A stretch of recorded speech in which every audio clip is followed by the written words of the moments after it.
First of all, you don't know me. We're all about that high school drama girl, all about them high school queens. We'll take you for a ride in our comic girl, drama girl, cheering for the right team. Drama queens, smart girl, rough girl, fashion but you're tough girl. You could sit with us, girl. Drama queens, drama queens, drama queens, drama queens, drama queens. Hold on to your butts, because we got an episode for you today. We have Soph, Joy, and myself here to discuss Season 9, Episode 4, Don't You Want to Share the Guilt? Aired February 1st, 2012. Synopsis reads, Haley and Jamie anxiously await Nathan's return as Julian deals with his guilt. Brooke helps Haley confront a new rival cafe and its difficult owner. Meanwhile, Chase's new girl has a complicated secret, and Quinn takes extreme measures that help Clay realize he's worse off than he thought. Directed by our very own editor extraordinaire, Les Butler, and written by Nikki Scheffelbaum. Ooh, there was a lot. There's a lot going on. A lot happening in this episode. I mean, I wasn't getting so much of the whiplash that I feel like we've gotten in some of the other episodes recently, where it's just like, what kind of show are we even watching? I was glad for that. But what, I mean, okay, well, let's start with, do you want to just start from the beginning, or do we want to start with favorite storylines? Who's feeling what? Tee us off, Joy. Where do you want to jump in? Okay, I'll start with my favorite because I like to be positive. Look, I loved what Austin was doing. I loved your stuff with him, Sophia. It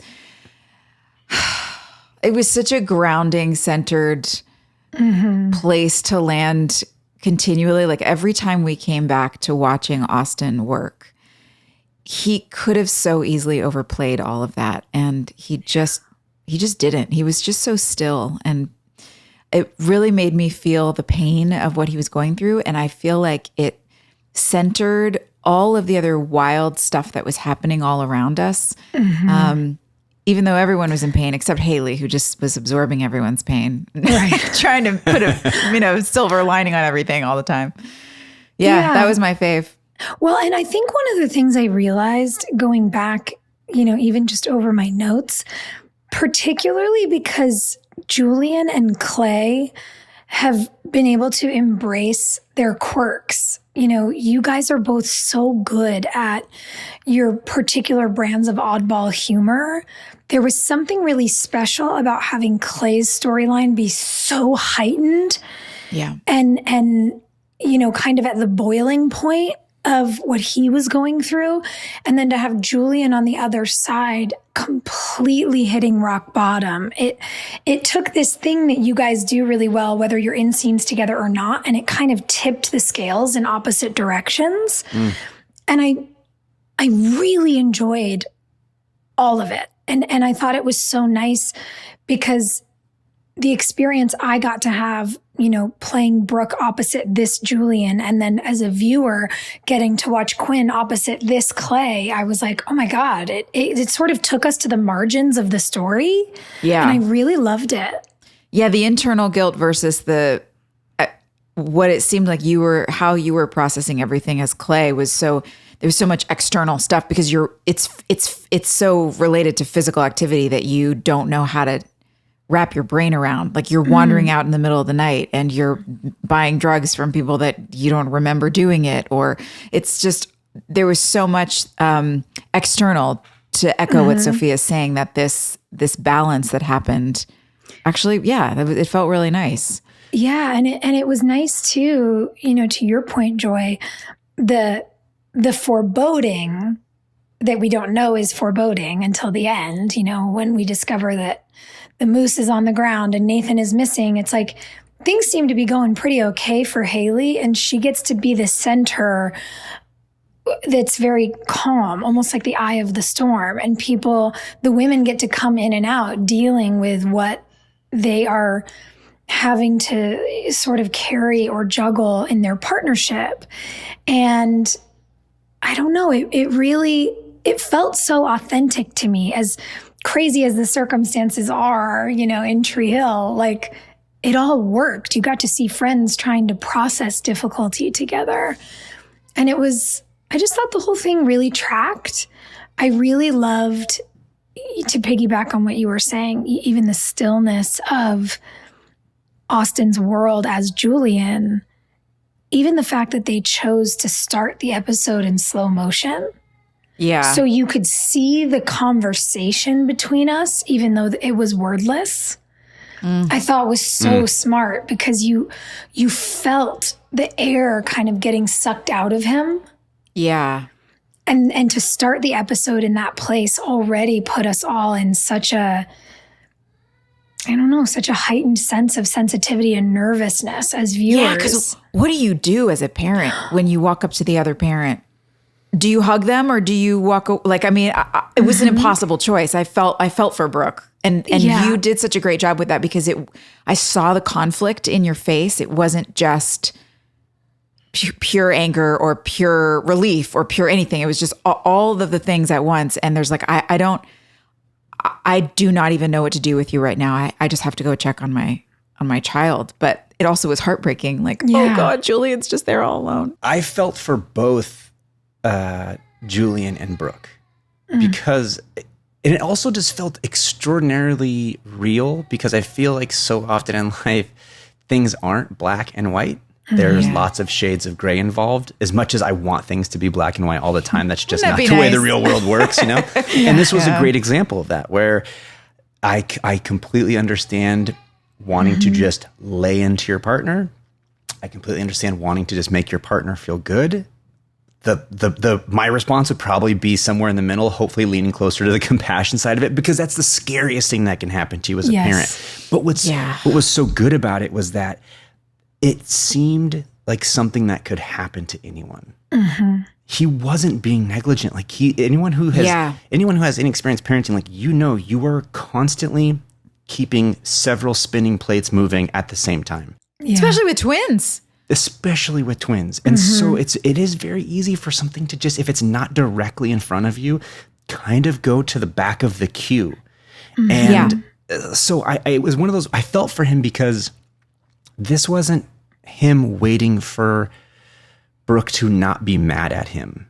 You know, there's the kind of things where, like, you goof up and you're just like, I'm going to feel like crap until my partner lets me off the hook. This wasn't that. This was a matter of he has himself on the hook. And where I felt for him is the only sort of way out through that, the only fix for that is time. Yeah. Yeah. And so just when you're in it, man, you are just steeped in it.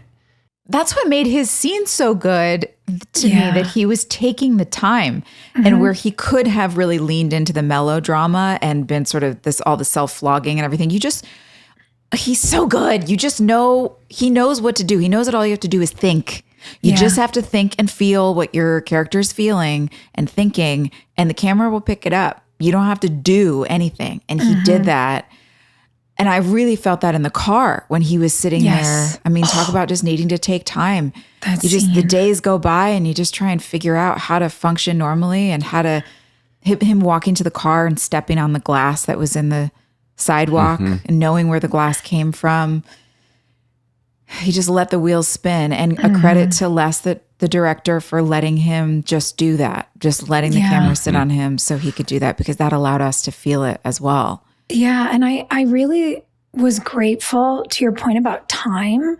Obviously, I remember the storyline. I didn't remember all of the specific scenes, but I was really grateful, especially to your point, Rob, of really understanding how gray all this is, that they didn't make either of us rush it. They let him be in grief and shame. They let me be unsure. Yeah. We didn't do the thing where Brooke was like, of course it was an accident. It's okay.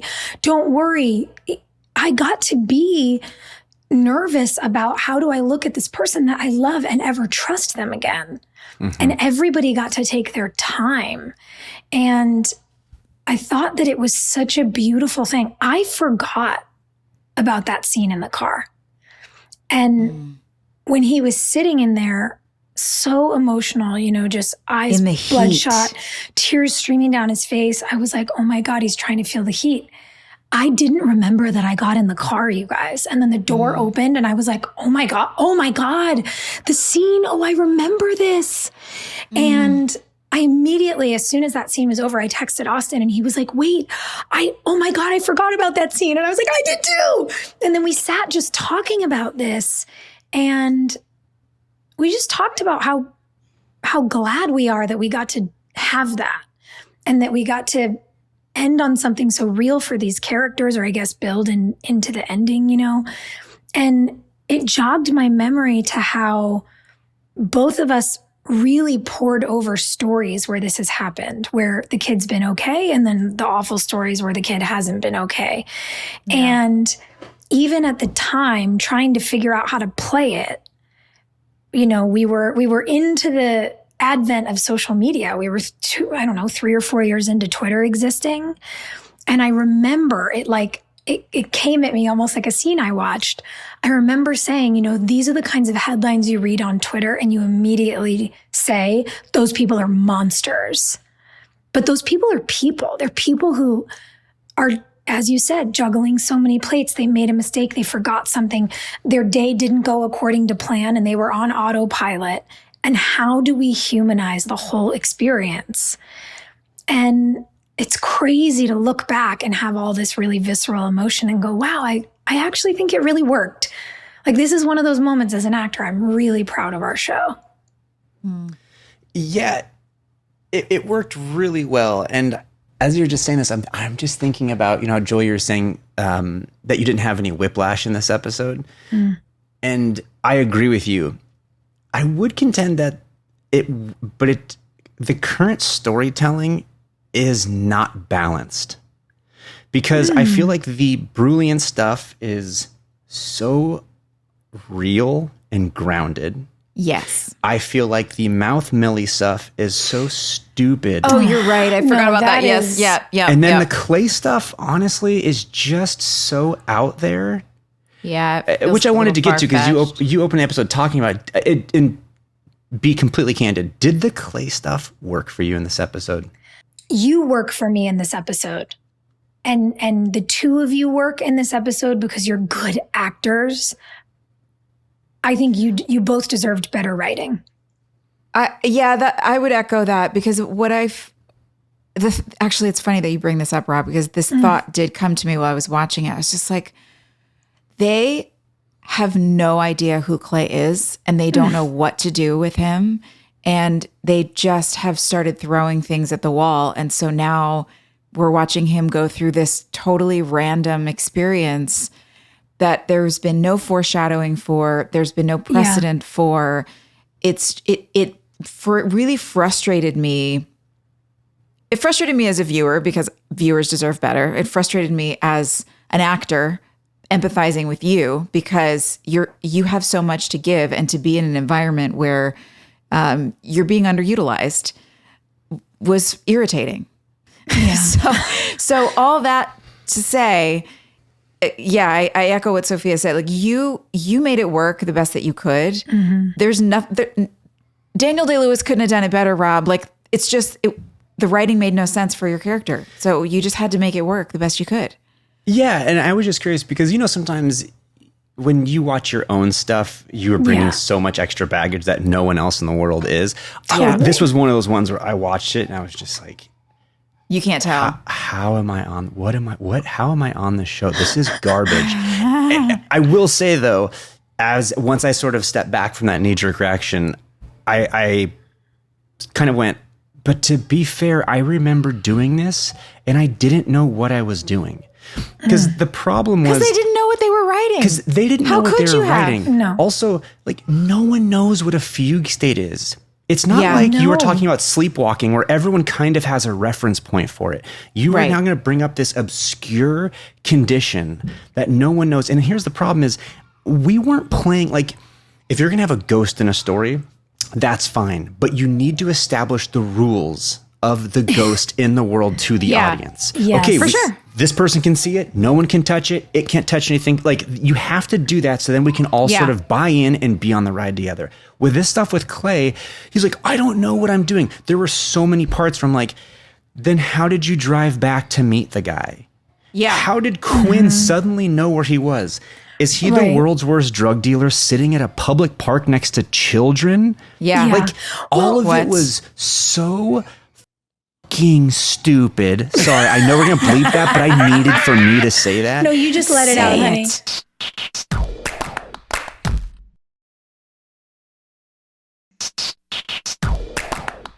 Kudos to the actor Manu, who committed as the drug dealer, and the big gold stars to Chantel, because I thought she did great. Sure. Well, and by the way, you know what just clicked for me when you guys were talking, and Joy, you said it. They have no idea who Clay is right now. They know they love Clay and Quinn together. So they don't want to break them up. So they have to figure out conflict. And somebody watched Breaking Bad and said, well, Bryan Cranston's character faked a fugue state. What if someone had a real one? And it's like, that's literally the only example of a fugue state anyone knows, is that a smart professor faked one once. Wait, we stole this from Breaking Bad? 100%. I haven't seen Breaking Bad yet. God. Oh no. Oh my God, you guys. That's incredible. I love that. That does not surprise me at all. No. What clicked for me, because the way that I was like, ugh, this is so annoying for you. It's like they rushed. It's almost like we met a character who went on a first date, and by the end of the first date proposed. Yeah. It's like, what are you talking about? You've been to dinner once. The shift is so fast. And what struck me is, similarly, now that Alex is gone, they don't know what to do with Chase. So they basically turn Chase into the first time we see Clay. Let's put him back in the position where hot chicks are throwing themselves at him and he has to be better, but he's still going to bang them. Like, they literally are insufferable about dudes and women. And so they only have a few ideas. So they stole one from Breaking Bad, and then they literally just put Steven into your original role with the Kylie character. And we're like, we'll make her Chris Keller's girlfriend. Good enough. And it's like, look what they're doing for the rest of us. We know they're capable. It just seems like maybe they're not capable consistently. Especially knowing that this was our last season, because now everybody really knew. We had the contracts in place. Everything was done after this season. You had 13 episodes. That's what you're going to do with your 13 episodes? And not just you. They're the Chase stuff and the mouth stuff. The mouth stuff. It's just like, you've got a show that's so beloved with, you could have called back to season one in such an, not you, as the writer's room, the decisions that were being made up top, man, they could have gone back to so many amazing, that thing that people fell in love with the show in the first place, which was not high drama, trying to compete with Vampire Diaries and the OC and all of these things. It was just, as Hilarie used to say so eloquently, it's kids feeling their feelings. Yes. And I really would have loved more of that opportunity to wrap this show. It does a disservice to the character of Quinn because, first of all, she has the grace and patience and compassion of Mother Teresa, monastic level grace and patience. And but also leave. At a certain point, to me, it's the disservice is she has no life outside of Clay on the show. Yeah. Yes. That Clay is her everything. And after Clay, even whether they're struggling or not, speaks to her the way he does. He's manipulative, he's gaslighting. Now he's actually just being verbally abusive. Leaves her in a park after a drug dealer attacks them and just walks away and leaves her there.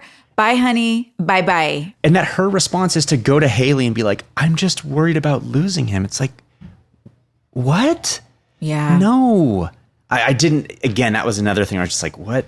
This is a disservice to both of these characters, man. Yeah. I feel bad for Nikki having to write this episode, because it was handed to her and it was like, here's what's happening. You just have to make it work. And she's like, oh, okay. Because she's a really good writer. Of course. It's just so frustrating. Well, and I think what's interesting is episodes like this can really be such a window into a writer's strong suit, because you see how well she did for my stuff, me and Austin's stuff. Yeah. And the stuff that she was essentially told, I don't care if you like it or not, you're going to write it. It's like, okay, so I can do a really bang up job if you give me permission to do something great. And if you want me to do 101 stick figures. Like, sure. Okay. Because you just got it. You want this to happen so the next thing can happen in the next episode. And I don't envy the writers. It's just that they're battles that are not worth fighting. Everybody's got battles that aren't worth fighting in life. And stuff like this isn't one of them. I will say, on the subject of disservice, as absolutely trash as this Mouth and Millie storyline is, the levity of putting skills in it is so great. And the fact that he turns into the couples therapist on air, it's not particularly well written. It could have been so much better. But Antoine's energy in it suddenly makes the whole thing almost a little camp.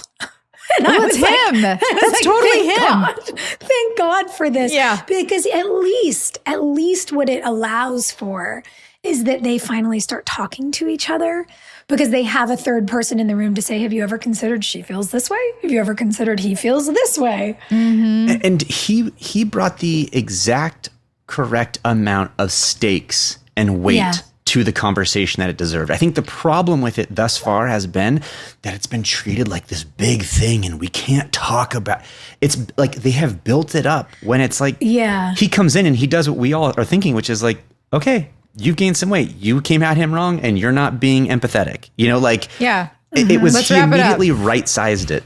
Yes. And he did. And when he looks at Lisa and goes, imagine if you became Hungry Hippo. And I was like, oh my God, stop. It was such a good line. Yeah, we needed that. We definitely needed that. I'm really hoping this wraps up soon, this storyline. Like, also, please. His makeup is not consistent. The opening scene in the studio with the two, or like one of the first scenes we see with them in this, it's the first time we see them in the studio in this episode. It looks like they were halfway into doing like aging him up prosthetics. Like they were trying to make him look 65 and then went, oh shit, we got to act. This is the wrong makeup. Because if you go back and watch that, he looks more geriatric than overweight. I wonder if it was the lighting too. Because like they were trying to set lights for like morning show TV, but they're on an actual set for an actual TV show. So I wonder if that made go ahead, Soph. Well, I was also going to say, don't forget, this is also right around when cameras started being in 4K. When we shot on film. Oh, yeah, that's true. Film softens things like prosthetics, which you need in film and television. And going to, this crazy hyper-focused digital, like, oh my God, probably TMI. But when Austin and I did that scene in the car, thank God I was very swayed by the emotion. When I first got in the car, I was like, that's a great period breakout. I have like up my chin and the side of my face. And I didn't even notice. Oh, it's like you can see every pore on everyone's face. Nobody needs that. Whoever invented the 4K camera, please put the genie back in the bottle. Like, it's not good for us. I do miss film. I miss it. And it really makes, depending on the light, it makes the prosthetics look so obviously prosthetic that you can see like the silicone tape pulling his skin around. I don't know. It's not. Yeah. Nobody had figured out how to make it. There's just different skill sets needed for that level of film. Real quick, going back to that scene with Julian in the car, did either of you think, because I didn't remember the scene at all, at the top of the scene, did either of you think he was in the garage letting the car just run? Yep. I did, but I didn't think he was suicidal at all. I just thought, this is so strange. Why did no one catch that he's in the garage with the car running and that's a really terrible idea? Was it supposed to be in front of the house and that was the garage door behind you? Because it sure seemed like it was an interior location. Oh, I still think it was in the garage, wasn't it? It looked interior. I think he was running the battery, but not the engine. Yeah. Don't you have to run the engine for AC and heat? I don't know. I don't think so. Let's pretend you don't. Okay. Otherwise, it's weird that then you get in the car and also don't turn it off. And I was like, what? Yeah. What are we doing here, gang? Yeah. You know what was really interesting? As much as I was like, this looks dark, as soon as he said, I can only get it up to 84 degrees. Immediately all of that was gone for me. And I was so heartbroken for him. Yeah. So bless that disbelief. I loved that choice. that Nikki made to put him in that situation. That is so, the way that when you've done something wrong and you didn't do it on purpose. No. Or maybe you did, whatever. And you but now you're in remorse. The very natural thing to do, well, I guess there's two things that people do. Either you just try and ignore it and push it away and like pretend it didn't happen, or you really want to understand the weight of what you did so that you can either never do it again, or it's some sort of self-punishment because you feel like you deserve some kind of punishment. There's like a penance. Like what can I do to make up for the fact that I made this bad choice? How do I right it? How do I fix it and upright the boat? I thought that was such an interesting, really smart, unexpected thing to see him sitting in that car trying to feel the heat. Mm-hmm. And I don't even think that I would go even further with what you're saying, Joy. I don't think it's him even trying to understand. I think it's just, it's self-flagellation. It's punishment. Yes. He's so upset with himself. And I think we see that in the scene when the mechanic goes, windows fixed, like it never happened. Right. And even though it's a tad dramatic, I completely understood the moment of him just smashing it, going, it worked. Emotionless, fix it again. Because I've been in that place where I've really screwed up, and the unhealed part of my brain, all it wants to do is be like, you fucking piece of shit. You deserve to be punished. So it's sort of that like, I deserve it. Yeah, break it. Do it again. I suck. I deserve this. Because when you're pierced by shame that way, you almost want to make it worse. It's like emotional cutting. Mm-hmm. Yeah. You think I did this, I deserve this, and he's sitting in that car, not to alleviate anything, to feel the thing he can't believe he inflicted on someone else. And it's so human and it's so tragic. Like as if you could try and make up for whatever was done by either experiencing it yourself or putting yourself through enough punishment that you absolve yourself of the crime. Yeah. Does it ever work? I don't know. But I loved seeing him in this very human, relatable moment. Yeah. If you don't mind, I would like to switch back to the train wreck that is the entire dynamic with Clay's drug dealer, because this to me... You mean I will kill you and then I will set you on fire? How about, is that a threat? I don't do so good with threats. And I was like, no, sir, you don't do so well with threats. Not so well. And it felt like if you asked someone's parent who was like a Puritan straight edge lifestyle person to write a story about like drugs, it feels like this is their first pass. Yeah, it's like when you hear a grandparent go, "Have they been smoking the pot?" And you're like, "No, please stop."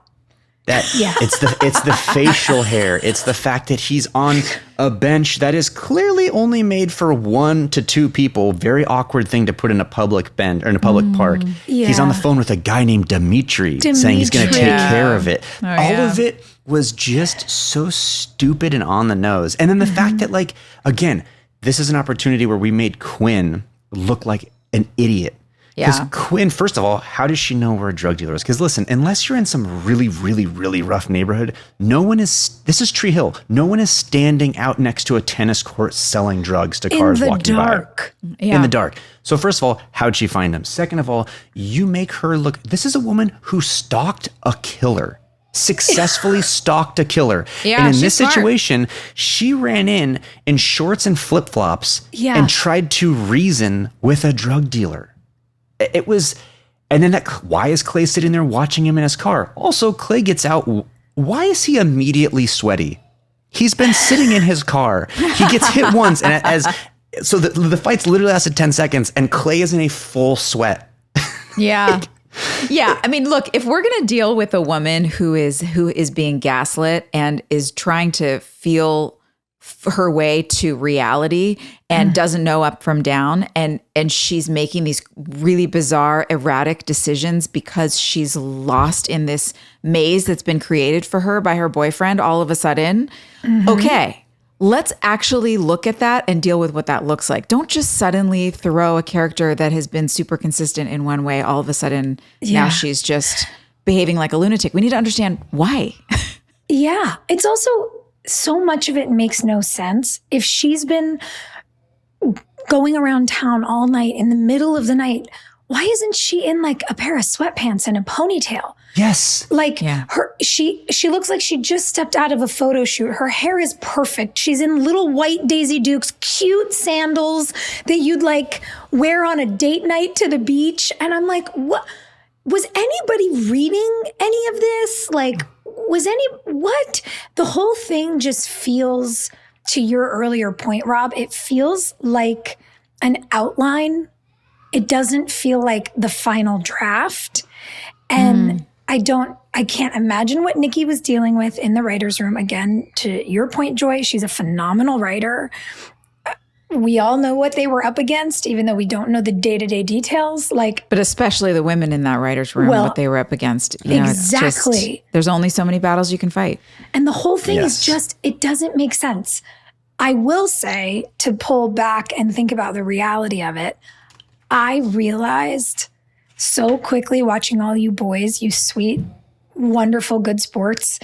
I was like, oh, right, 4th episode, season 9. We went back top of July. It was August. It was probably 110 degrees. And every time, Rob, I saw you or Paul or Austin, any of you would turn to walk out of a scene, your whole back would just be sweat through. And I was like, oh my God, these sweet angels. And I flashed back to wardrobe putting the fans under your shirts, trying to dry the front before they'd do another take. Yeah. And I was like, you poor dudes in your jeans. Of course, nobody else wanted to wear long pants. So maybe the sweating wasn't a Clay issue. Perhaps that was just a Rob in 100-degree heat with humidity issue. All everybody of you were sweating, to be clear, all of you. One of my favorite notes from this episode is just, you don't wear flip-flops to a shakedown. I think that's the title of this episode, by the way. Yes, please.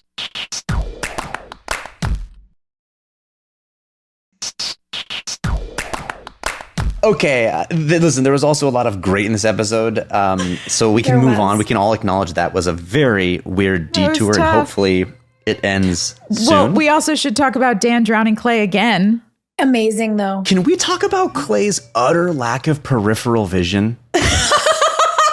Are you telling me that after... Okay, first of all, what in the Charlie Brown walk is this, where I just have my head down, walking forwards? And you're still in shoes on the beach. At least they're not Oxfords. But you're wearing laced up Converse in the wet sand. And guys, I'm in front of my house. I could have... Why have I not taken off my shoes at my house? Like, it makes literally no sense. And then again, so after you get drowned once, I think you would tend to just keep your head up more often. But my note is, well, it looks like it's time for Clay's yearly drowning, courtesy of Dan Scott. Yeah. And then the best part, though, is that the whole drowning happens and Quinn's just standing there. She's just there. Yeah. She's not running up. She's not like, get off him. What are you doing? You crazy man that won't leave my family alone. She just stands there as though she could hear from the beach with the waves and all of the screaming. And that's what they're suggesting, because then it's a direct cut to the two of you on your staircase where, to be clear, you would have left your Converse because you have a staircase from your house onto the sand. And you're sitting there and she's like, why didn't you tell me you don't remember?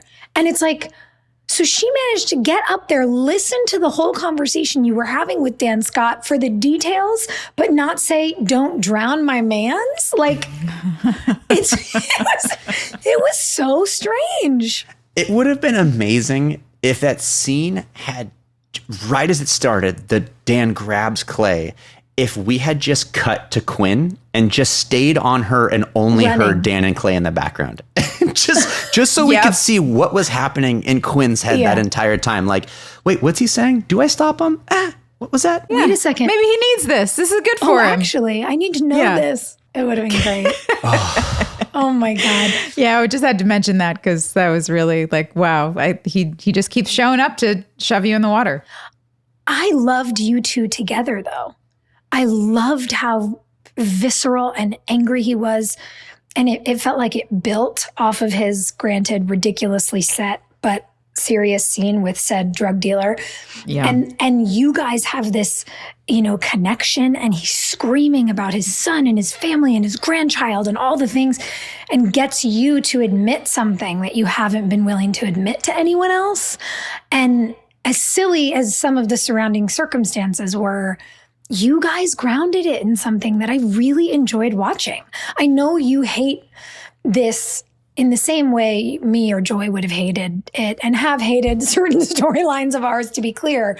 But like, you still, even though you said earlier you had no idea what you were supposed to be doing, like you did some really interesting stuff with this, Rob. And yeah. It's good for your reel. I mean, out of all of it. Yeah, it's like, as your friend, I'm like, God, give him better shit. And then on the other side, I'm like, he's really doing some interesting stuff, even in this crazy container. Like, you're beautiful to watch. Thank you for saying that. I will say that scene, first of all, I always loved working with Paul because he shook me out of my comfort zone. I think I talked about this in the other episode that he directed. Yeah. And I was very grateful for that. But the other reason was, you always talk about like, what is the intention you're playing or what's the subtext? Truly, I liked this scene because the words matched very closely to what I was feeling in real life, which was, what the hell am I doing? I genuinely don't know what's going on right now. Yeah, you finally got to acknowledge it. So the words ran very parallel to how I was feeling about Clay's storyline. And so it was just a really easy thing to tap into because I was genuinely going like, I don't know what's happening with my character. I don't know what's going on. Yeah. You got me, bud. Yeah, well, and that's why I guess on the stairs when you were talking with Chantel, that it felt so real and dropped in. I loved it. I loved that you the way that you were talking with her. It was like you finally got to admit that none of this makes any sense. And hopefully soon there will be a resolution and we don't have to keep doing this. We also had the first appearance of Clay's therapist, which David Noronha, or Noronha, I think it is, David Noronha, who's lovely. And I know we'll be seeing more of him. Also had another surprise guest star that I forgot was on the show until she showed up. And I was like, oh, that's right. Miss Chelsea Kane. Yep. Oh, did she play Tara? Yeah. Yes. She plays not Alex, who is Tara in the end. Yes. Wait, what? That's the whole gag through the episode is that Chase doesn't she calls herself Tara for not or Alex. So no one knows who she is. Oh, okay. Until the end of it. That's right.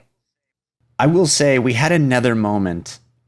We talked about this, whatever it was, 901, 902, when it's the fact that Haley hasn't noticed that there's a grand opening of a cafe that is directly across the street from her window, wall of windows. Stupid. The fact that in this episode, she's walking out at the end of a day, it's clearly evening. So the whole day has passed and is just now noticing a sign that is the size of a billboard yet again. That's also incorrect. That says Karen's Cafe hires murderers, which I'd also like to come to Karen's Cafe's defense. You've only hired one. So technically, that's right.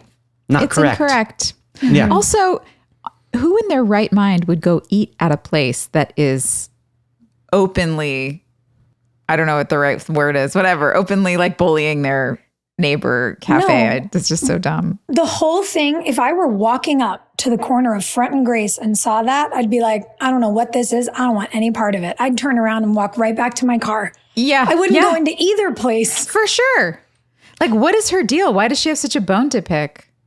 It's very strange. It also makes it feel like this town only has 2 eateries in it, and this is it.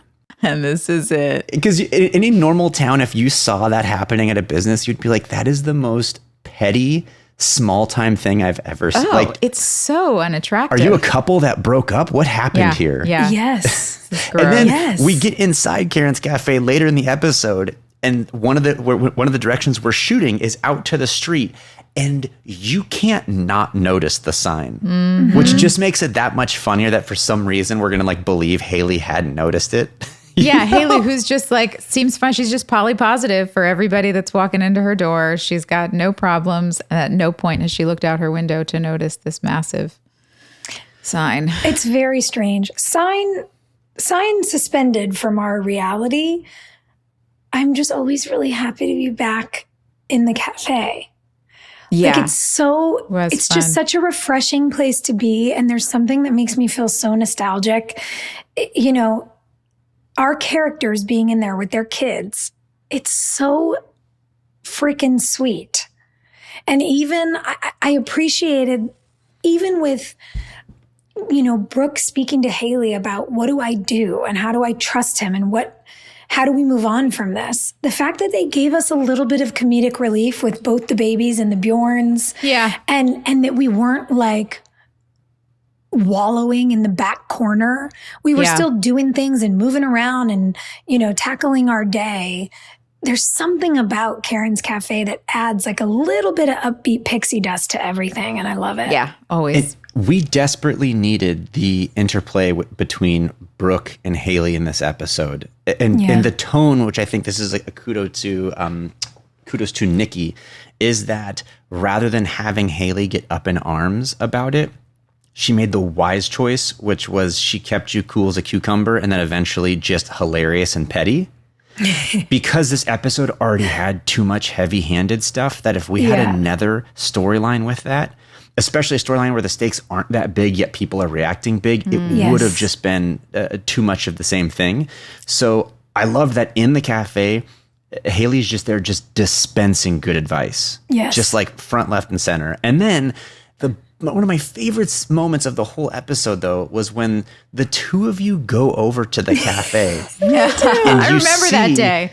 You see, so the whole exchange is funny. I mean, Soph, you cracked me up twice. Once when the hostess who was perfect, she looked familiar. Is she someone? She was so great. Did she work on set? Was she one of our PAs maybe that they gave some speaking lines to? Because she definitely was around more than just that day. Quite a bit. She looked familiar to me, but I couldn't place her. But she was perfect in that role. Absolutely unaffected by you guys. And when she offers the mini muffin and you say something to the effect of, no, I don't want any dried up dog turds or something like that, I cracked up. But then the best part was when you turned on the strong Mama Brooke energy and you told the boys to drop their forks. I loved it. And in that moment, you see them go from men to boys because you put the fear of God into them and they drop their forks and leave. Was so perfect. Oh, thanks, pal. You know what I loved about it? Is at the counter, it's high school Brooke and Haley. It's Brooke getting really like, she's like about to go on a rant and Haley's like, nope, we're not doing this. And then she gets to direct the energy at the boys and it is like full mama bear. And it was so fun to get to play that stuff, especially with the stroller. Like, let's go. And just push the babies. It's ridiculous. And I loved it.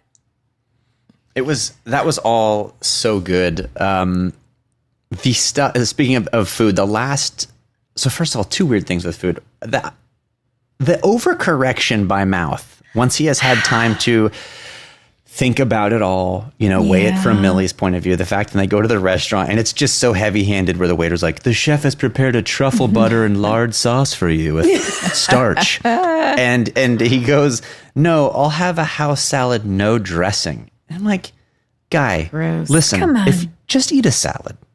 You don't have to be like, come on. You can eat and some chicken. You're okay. Yeah. Protein's good for you. And then bless her heart, because I know she's just doing it to be a team player. The fact that Millie goes, I'll have the same. It's like, Millie, you don't hate yourself. Why? No. Also, you don't have any weight to lose, babe. No. Yes. It's just, but then the end of the episode, that for their storyline at least, when Mouth opens the freezer. The freezer, come on. And the fact that, you know what it felt like? Did you ever watch that movie Flight? With Denzel Washington, where he played the pilot who had the drinking problem. Great. And there's that whole thing at the end where the mini bottle is like sitting on the counter and it's just him looking at it.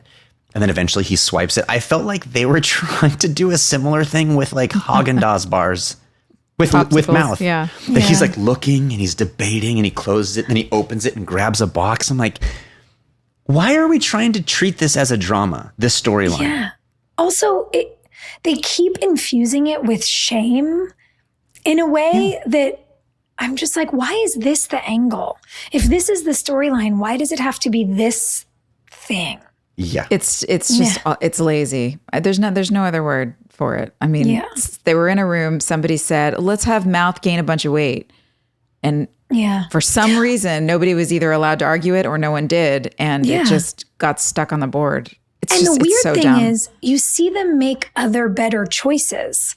Like when Chase is going down the bar from Mouth to Clay to Julian. Oh yeah, I forgot about that. It was good. And then shifts back in the other direction and realizes everybody's in the midst of some problems.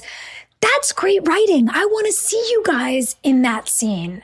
I want to see you figuring out your stuff together. It works just as well as it did when it was Clay, Nathan, and Kellerman. And Chase. And it's like, give us more of that and less of the weird, let's shame people and make them seem weak in the middle of the night with ice cream. It's just strange. And also it's happened again where we have, it wasn't quite the coda yet, but we have the same song playing over essentially 3 vignettes. 1, Julian. He could have taken his child's life and he is in immense pain. Clay is genuinely losing his mind and about to go to a mental hospital. Mouth really wants an ice cream sandwich at 10 p.m. Again, you can't put the ice cream sandwich in between the other 2 storylines with the same music and not have me go, what is that doing here? What? Yeah. What? Change the music. Put it in a different spot. It's not correct. It's all so bad. It's not correct. And then we have Dan, who we have to talk about because he's doing his Dan thing. He's bouncing around to everybody's storyline, interfering, inserting himself. And this look that he gives as Nathan's car drives away. By the way, I'm fully on board with your theory now that he's the one that sets up all this. The Russians and the drug dealer. And the drug dealer's on the phone with a guy named Dimitri. I'm like, okay. Yeah, I think for sure Dan has set this whole thing, especially because he looks at Haley and he goes, she's like, you got to go. Basically like, so, okay, pack your stuff and get out of here. And he's like, I'll go as soon as he gets home. Or as gets back. Once he gets here. Yeah. It was so pointed the way he said it. I was like, oh, and he knows. Oh, he's totally set this up. And did you catch? She comes outside to find him. She's clearly walked around the house, doesn't know where he is. He is sitting on that chair, overlooking the pool and the lawn and the dock and the river, like a king surveying his castle. Yeah. Drinking another man's scotch. Ooh. That's a guy with a plan. I was so excited to talk about this with you because when I saw that scene, I almost text you to be like, hey, were you thinking of me and my theory on this one? Like, put on the tinfoil hat with me because after that moment, and then for some reason, I thought he got abducted in Europe. So once I realized we were back in the Wilmington airport for that scene, I was like, this is a wrap. This is 100% Dan. Yeah. Yes. 100%. Yeah. And they've given you just enough of a connection with Dan earlier in the day, yelling at the drug dealer about his family. My grandson plays in this park to give him the plausible deniability that he pissed off the same guy who pulled a gun on Clay and Quinn. But it's like, did he piss him off or did he maybe make a deal? I do not know, but I can't wait to find out. But that look he gave when the car drove off as Nathan. Wait, wasn't Nathan driving away? Who was it? It was Nathan getting in his car to go to the airport. Yeah, that look that he gave. He said, "Don't worry, I'm not going anywhere." Yeah. It was out of character because this whole time Dan has been very hat in hand, sweet and gracious with Haley. He has been towing a line for sure. And there was a very big energetic shift because she clearly was coming out going, the subtext was, all right, bud, it's your time to hit the bricks. Yeah, I gave you your chance. Yes. You did a nice thing. Okay, thank you. Yes. Now goodbye. And so everything he's done up to this point would dictate that he would be like, absolutely. Yeah. Gone. But like, don't make it weird. Soph just said, go on. The fact was he dismissed you. Yeah. And like I said, in a knowing way said, I'll leave when he gets here. And he's drinking the scotch clearly in no rush. He looks like he's holding in a smirk when he's drinking that scotch. Yeah, he swirls the ice cube around and he just looks like he's loving it. It's a man with a secret. And it made me think about the beginning when Dan and Jamie are making s'mores and Jamie asks, did you guys ever go camping? Talking about Nathan and Dan kind of grins at him like, and he goes, we never got the chance. Wait, I'm not getting it. I'm not following that one. He kind of, I literally, after I watched the scotch scene, I rewound to the s'more scene because I was like, wait, is he making a hint of the same face? And it feels, if you go back and watch it, it feels like he's saying something to Jamie, like, I never got the chance with Nathan, but I'm making up for it now. Like, I'm getting all my chances back with you. It's like, I really started in the tinfoil hat way to be like, oh my God, if Dan is the architect of all of this, it's like he's having that thought that he can relive his failed fatherhood with his grandson. The only person in the way is the son. And actually, what makes sense about him orchestrating this whole thing with Nathan too is, so he's rescued the son. He saved Nathan's reputation, but it still wasn't enough. So the fact that the only thing left for Dan to do in order to gain Nathan's confidence would be to save Nathan. Yeah. Because that's the only thing that would actually make him perhaps grateful enough to keep him around. And let's not forget, in 901, at 2 different points, the line is repeated about that hell is empty and the devils are here on earth. And both times they said that, Dan Scott was in the shot. Yes. Oh, I didn't notice that. Yes. Okay. I gotta tell you what, this tinfoil hat's starting to feel good, you guys. I like it. You guys, is this how people wind up becoming conspiracy theorists? I think it is. This rabbit hole is warm and cozy. I get it. Yeah. This is how you cut to 4 a.m. on Reddit. Just like, this must be true. You know what's funny though? I looked, we posted, I think, something about us talking, like I think me pitching one of my little theories about Dan. And I was surprised because when it was posted, I looked at the comments and there were like the first 5 were all like, I agree, or I thought the same thing. And I was like, oh, I thought people were going to be coming in to be like, you idiot, it actually is disproven. Instead, everyone was like, yeah, man, tracks. Yeah. So we might be onto something. Maybe we never find out. I don't even know. I don't remember. I don't either, which feels fun. Well, what's next? I mean, okay, so now we've got Clay's checking into the facility to get some help. That facility is the same hospital that Clay and Quinn walked out of post getting shot. Yeah, there's only one medical facility in all of Tree Hill. They handle everything. I think they put a new sign on it, but that is very much the same entrance that we left when we got healthy. Yeah, they handle everything. Okay, so Clay's checking into a facility. Goodness. Brooke and Julian are okay. Babies are okay. So we're moving on from that. Mouth is going to start losing weight. So resolving that storyline, I hope, fast. And what else is left? So we've got the cafe stuff that's still going on, and we've got Nathan's going to go missing. Oh, and let's just quickly say how great the scene was with you guys bringing babies to a prank in real time when you went up and stripped the sign off of the cafe. That was so cute. And then the fact that you guys ran. Again, talking about you being teenage Brooke and Haley, the fact that it was basically like you got busted. And so except this time you had to grab a stroller full of children and run. Yeah. It was so funny. It's like getting caught toilet papering a house. Yeah. But now we're moms. I kind of wish that they had put us in black cat suits like they did with Karen and Deb. Remember when they went up on the billboard, Dan's billboard? Yes. And then me and Daniil in the school. Yeah, that's right. I know. It would have been so fun to do that callback because we're like the Karen and Deb of the situation. Yes. But yeah, that was a really cute little stunt. What also would have been really great and believable, because obviously Brooke Davis I just think would never get rid of anything. If I was back in my high school catsuit and you were in Rachel's and it was like, you just had these? And it's like, of course I had these. I've had them since senior year, you know? Like, I can't believe you're still making me put on costumes. I'm doing it just for you. It would have been so cute. Also, I'd be remiss to not say that Stephen Colletti is very funny. He's very funny. He is. I really appreciated his comic timing in this too. Yeah.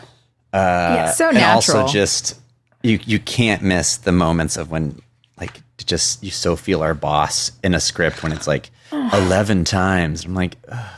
It's so gross. I'm also like, really? You think women behave like that? Okay.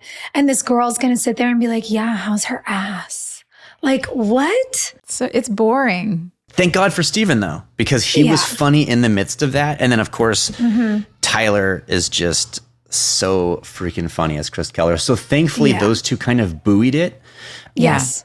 But the context was wah wah. It was not great. And then I'm like, okay. And then this like wildly beautiful party girl is the mystery owner of the cafe next door. It's so It's silly setup. So silly. But to your point, Steven and Tyler are both such great actors in terms of their comedic timing. And Chelsea was such a good sport. And I think, you know, the behind the scenes reality that she was actually Steven's girlfriend. Yeah.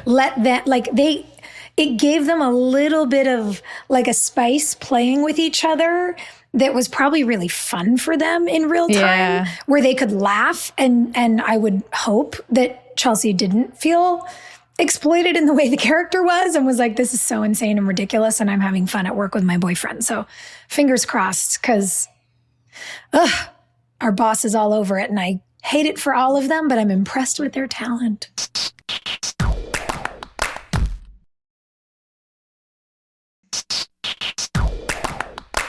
So our fan question is actually perfect, because this was going to be the last thing from my notes I want to bring up. So let's just read the question. It's from Taylor. Oh, yeah. Taylor asks, is it true that Joy ad-libbed that line to Julian about when Jamie fell in the pool? How often were you able to ad-lib or change your character's lines? Or the directors more lenient in the final season? Because when you told that story to Julian, that was in my notes where I was like, oh, is this something we're just retconning that we've never seen? Or is this an actual moment from 1 through 6 that I just missed? It is an actual moment that happened.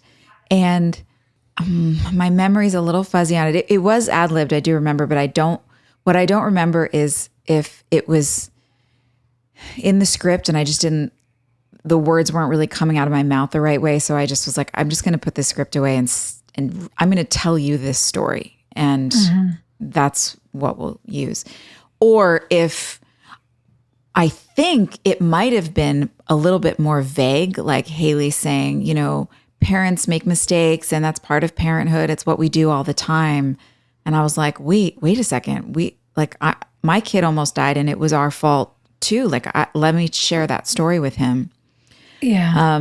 So I don't remember which it was, but yeah, either way, whatever was on the page didn't make enough sense for me. And it made the scene feel, I think I was, as I said, you know, Haley was polypositive for everybody in the episode, but this needed to be a lot more grounded and real. Yeah. And it was such as a viewer, you know, because this is a scene that happened, Rob, after we did our time jump. And it was so awful. And the time in between seeing what was happening and watching Haley and Nathan in this terrible place in their marriage and the fighting, and they were so good in the scene. And then you realize that this thing has happened in the backyard with the little boy. Like, it was such a torturous, well done thing in the episode where they drew it out and you're waiting and you're trying to figure out what's going to happen. It's such a core memory, I think, for so many people who went through this journey of the whole show with us, that it was such an important thing, not only to call back to, but to have Haley be able to offer in a way that nobody else could to Julian in this moment. It was so just like special. And you could tell that for him, it was like medicine. Mm-hmm. Yeah. There's no other character, I think, as you said, there's no other character that could have met him on that level with that experience. And I think there was something really profound in it too. I love that the choice, I mean, granted, obviously the storyline is that Nathan is in Europe, but I love the choice that it's Haley who tells Julian, because whether or not it should be true, you know, culturally, there is this thing of like moms always know best. And he is saying like, I can't blame her, and it's her dream and it's her experience. These babies are her miracle. And for a mom to be like, but I've done it too. It sort of defangs the I failed as a father thing in a way that I don't know if it would have had the same impact if it had been two of the boys talking. And it's a great point. It was like really special to watch you guys have that moment in your friendship too. And I think it's such an act of compassion when someone is going through something like that, to just sort of hit them with me too. Because often when you are going through that experience, the easy way to sort of process it is it's like, I'm a failure. I'm the only one who does this. It's very isolating. You know, other people wouldn't make this mistake. And so when someone that you're confiding in goes, oh yeah, me too, I've done the same thing. Yeah. It really kind of can help take the pressure out of the situation. And I think it's just, you know, because in doing so, you're getting vulnerable, and you're also, you're caring more about the other person's feelings than you are their opinion of you. Yeah. You're trying to keep up sort of a facade of like, I've got my shit down. Yeah. Or avoiding your own shame. Yeah. Mm-hmm. You just opening it all up. And as far as the ad-libbing, Taylor, first of all, the directors aren't the ones who got to choose that, because the directors were just guns for hire, or us for the most part. It would have been the on-set producer that we would have asked, like a Greg Prange type. I would never made big changes. I would sometimes just say things that would fit my mouth better, and I think they were always pretty cool with it. What was your guys' recollection of that? Yeah, I did. I feel like I probably changed more lines than anybody. I mean, I'll be honest. Sometimes for better, sometimes for worse. I was pretty stubborn and didn't, you know, have a wide breadth of professional/emotional literacy to know how to communicate a lot of that in a way that I think that could have made it feel more like teamwork. So I just was like, look, this is how it makes sense to me, so I'm going to change it. And usually I expected if somebody else had, if it was affecting another actor, they would just say like, actually, that doesn't work for me because then it messes up my cue line. And then it's like, oh, okay, well, fine, let's try and figure it out. But not everyone always would. So anyway, this feels like we're going to get into a bottle of wine, but basically I did change a lot of lines. Sometimes it was better than others. And I think this is one of the cases where it probably turned out really well. Yeah. I would say there were definitely periods where we were told we weren't allowed to do that. And I think there were times where things were a little more lenient. You know, I certainly would say, reflecting, were we doing that season 1? Probably not. You might have been, I don't know. But I think, you know, the longer down the line we were in this world, if we really felt convicted about something, sometimes you'd get in trouble for it. And sometimes begrudgingly someone would say like, that was a really good choice you made. And you'd be like, thank you. Thank you for saying that. Just to kind of counterbalance a little bit of what I was saying, because there is an element of this that, you know, we didn't have a lot of people to trust. There weren't a lot of people that we really felt we could trust that like had our character's best interests at heart. I mean, case in point with what we're talking about with Clay's character and how kind of bizarre some of these choices were. So sometimes I think we would fight for changing things in the script because we only thought we could trust ourselves. We just were like, a lot of times it seemed like a director would come up and just say, oh, just try it. Just do it one way as scripted just once, just so we have it and make everybody in LA happy. But then, you know, we'll use the take that you want. And they never did. And so then it just starts feeling like, look, I'm the only one that's got my back. And I'm the only one that's got Haley's back. Totally. And so when you're a little paranoid like that, like, no, you can't trust anybody else. You feel like you have to really be a stick in the mud about what you're seeing because there isn't much collaboration invited. So there was a big tug of war with that. Well, to Rob's opening point of the show, it's very gray. It's not black and white. And I would not have wanted to see that scene at the end of the night in Karen's Cafe between Haley and Julian in any different way to what it is on screen, because you both hit it perfectly on the head.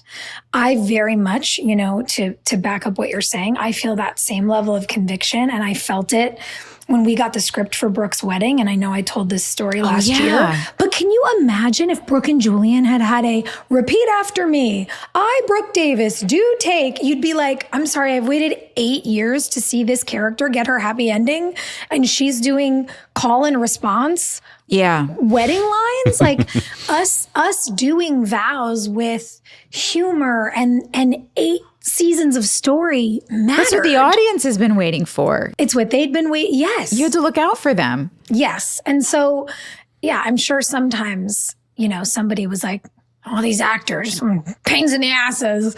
And then it's like, sometimes we were right.